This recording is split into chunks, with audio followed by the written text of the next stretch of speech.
монголчуудын түүхэн нүүдэлчин соёл, төр улсыг байгуулсан туршлага, өргөн уудам нутагт тархсан угсаатны нэгдлийн түүх юм. 1206 онд Чингис хаан Монголын аймагуудыг нэгтгэн Их Монгол улсыг байгуулсан нь нүүдэлчдийн анхны нэгдсэн улс байв.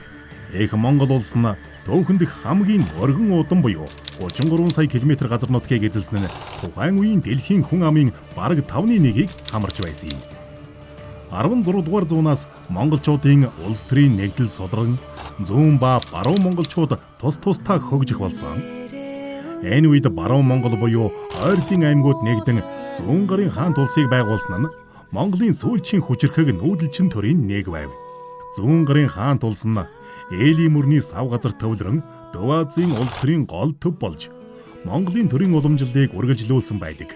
Зүүн гарын хаант улс нь төрийн зарлиг, хуйл цааз, хөрш зэрэгэлдэх улс орнуудтайгаа хийх гэрээхэлцээрүүдэд дод бичгээр хөтлөн явуулж байсан билээ. Монголчууд түүхийнхээ явцад 10 гаруй бичгийг зохион хэрглэж байсан гэсэн түүх бий. Тэгвэл одоогоор монгол хэлний 5 төрлийн үсэг бичиг байна гэж үздэг.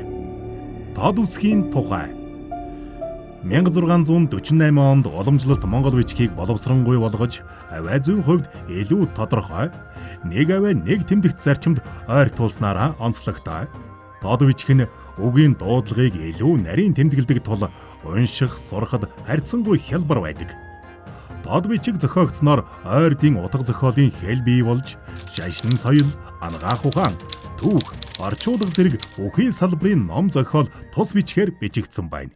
За өнөөдөр дэлхий дээр нэг 7000 орчим хэл байна гэж үзэж байгаа. За 7400-500-аас одоо нэмэгдэж байгаа бол байхгүй мэдээж мөхсөөр устсаар байгаа юм. Тэгвэл энэ яагаад мөхөж нь усж гин гэвэл тийм үү? Нэг нь тухайн тэр ястан үндэстэн язгуур мөхөх нөгөө талд том юм нь бичиг үсэггүй учраас бичиг үсгээр үлдэж унших барих юмгүй учраас ингэж байна гэж. Гэхдээ миний л мэдэх буюу сонссон дуулсан бас хайж олсноос хамгийн олон төрлийн бичиг үсэг хэрэгжилж байгаа улс бол юу вэ? Монгол байна гэж харагддаг. За энэ бол бидэнд нэг талаар их бахархалтай боловч нөгөө талаар бас жоохон аймаар том хариуцлага. Энэ тод бичгээр анхны гарч ирсэн одоо тухайлбал Сарептад манай одоо Шмидтийн тэр нөө халимагтай анхны Библи орчуулж ирсэн чинь айлд 200 хэдэн жилийн тэртээ асуудал шүү дээ. Энэ гүйл чи хийчихэл байсан байгаа байхгүй юу? Өнөөдөр бид төрүүлдэг гэж харин хоцрогдчиход байгаа болохоос энэ бол том хариуцлага нэгсэн хэрэг болж байгаа. Тийм учраас өнөөдөр яг үхээр энэ Монгол бичгээрээ бид нэ буюу жинхэнэ Монгол тэр дотроо яг баруун талынхан дугаар тэр тод бичгээр нь тодруулж бид нэр Библийг хэсгээр нь ч бай. Ядаж сайн мэдээ юм уу, шинэгрээ ч юм уу, дуулж маа тэгээ бүтнээр нь гаргачих нь энэ чухал гэж харагдаж байгаа. Энэгээр өнөөдөр тэнд одоо нэг өөр талмагч юм уу, өмч одоо Шинжаан уйгурт нэг пастор гараал, тод бичиг уншиж байгаа л тэр баруун монгол хэлээр номлох нь гол биш. Тухайн бичиг үсэг байж байгаа тэр хадгалагдсан тэр хилтэн ястан язгууртан дотор эзний үгийг үлдээх нь түүхэн хариуцлага. Энэ үндэстэнд түүнийг хийсэн хүмүүс, түүнийг санаачилсан байгууллага хүмүүс юу байдгийг манай грөв монгол ч юм уу ариун бичээс нийгэмлэгт энэ нь том хариуцлага болж оногдож байгаа учраас энэ зайлшгүй юм. Христ итгэл нь зүүн эсрийн чуулганы буюу Найстар чуулганы илгээлтээр Монгол нутагт манай эртний 7 дугаар зуунаас торгоны замаар дамжин дэлгэрч эхэлсэн. Чухам хүү энэ үеэс Библийг орчуулах ажил эхэлсэн гэх таамаглал бий. Харин бидний үед баримт нотлогоотойгоор хадгалагдуулсан Библийн монгол орчуулгын түүх 1305 оноос эхэлэлтэй. Протестант урсгал нь католик шашнаас салан гарсны дараагаар гадаад улс орнууд руу илгээлтийн эзнийг илгээж эхэлсэн бөгөөд үүний нэг нь Моравийн илгээлтийн эзэн болох Конрад Найз Библийн зарим хэсгийг айлмаг монгол хэлнээ орчуулж байсан тухай баримт бий. Үүний дараа Герман гаралтай Оросын монголч эрдэмтэн Исаак Яаков Шмидт Библийн орчуулгын ажлаа 1809 оноос эхлүүлсэн бөгөөд эхний бэлэн болсон Матай номыг тод бичгээр 1812 онд Москва хотноо, 1815 онд Санкт Петербург хотноо хэвлүүлсэн нь Монгол Библи орчуулгын түүхэнд тод бичгээр орчуулах оролдлого хийгдэж байсан баримт энэ юм. Та тодыг аль хуулингийн уншиж чадах ч гэсэн тодоор уншсан чи илүү сайн ойлгож байна. Хоёрын бүр адил. Одоо тэгтэл юунд ч л одоо энэ урдчлалууд амталсан энэ тод хэсэг болохоор бас л өмсгөн амттай шиг сайхан мэдчихэв.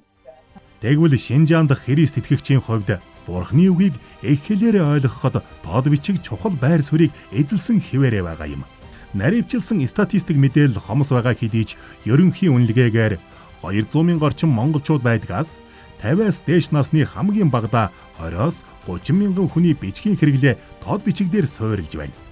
Энэ нь доод бичгээр бичигдсэн Библийн бодит хэрэгцээ байгааг харуулж байгаа юм. Доод бичиг нь монгол хэлний салбар бичгийн хэл бөгөөд түүхэн болон хэл шинжилгээний хувьд удам монгол бичигтэй нягт холбоотой. Иймээс худам монгол бичиг дээрх Библийн эхийг суур болгон доод бичиг төрүүлэх нь оновчтой, хэрэгжих боломжтой шийдэл гэж үзэн Grow Mongolia олон улсын үйлчлэлийн байгууллага нь доод бичгийн Библийн орчуулгын төслийн санаачлагыг дэмжиж эхлүүлээд байгаа юм. За, доод бичгийн Библи орчуулгын төслийн хэрэгцээ шаардлагын талаар олон хүмүүс эртнээс ярьж бас аль хэдийн одоо энэ орчуулгатай холбоотой сайн дурын ажлуудыг бол эхлүүлсэн байсан. Харин гэхдээ тал бүрд янз янзын үйл явц процесс дунд явж исэн учраас Grow Mongolia байгууллага яг энэ бүх үйлчлэлүүдийн одоо санаануудын одоо уулзах цэг болж энэхүү төслийг дэмжиж эхлүүлээд байна. Тэгээ Grow Mongolia байгууллагын хувьдсэндээ алсын хараа зорилгын хувьд дэлхийд дахинд байгаа монголчуудын төлөө үйлчлэх зорилготой юм байгууллага учраас за ялангуяа Шинжаанд амьдарч байгаа 200 гаруй мянган монголчууд, Монгол угсаатан, Монгол үндэстний төлөө бас бидний үйлчлэлийн нэг чухал одоо хийх ёстой үүрэг хариуцлага бол энэ доод бичгийн Библи орчуулгын төсөлд оролцох байсан юм аа. Тэгэд одоо бол энэ Библи орчуулгын төсөл маань маш амжилттайгаар бол үргэлжилж байна. Тэгээд Америк, Япон, Монгол, за тэгээд Шинжаан дахь монголчууд гээд маш олон улсын одоо ийм эрдэмтэд хамтраад нэг баг болоод энэ одоо төсөл дээр ажиллаж байна. Өнөөдөр энэ хүү төслийг сонирхож байгаа, энэ төслийн төлөө залбирч байгаа, энэ төсөлд бас оролцохыг хүсэж байгаа байгууллага, хувь хүн, сүм чуулган бүхий л талбарын хүмүүсийг бол бид нээлттэйгээр та бүхнийг хамтраачаа гэж урьж байна. Үнэхээр үндэстнүүдэд тийм ээ дагалдагч үтгэх энэ үйл хэрэгт Бурхны үгийг тухайн үндэстний хэлээр нь хүргэнэ гэдэг бол бас маш чухал ийм ажил учраас та бүхнийг энд оролцоосоо гэж уриалж байна. Доод төслийн зорилго нь доод бичиг хэрэглэгчдэд Бурхны үгийг өөрсдийн бичгийн хэлээр ойлгомжтой, хүртээмжтэй байдлаар хүргэх боломжийг арилхийлэн сайн мэдээний номуудыг удам бичгээс тод руу хөрвүүлэх юм. Иймд энэхүү төслийг дэмжих, хамтран ажиллах, судалгаа шинжилгээнд оролцох боломжийг нээлттэйгээр санал болгож байна.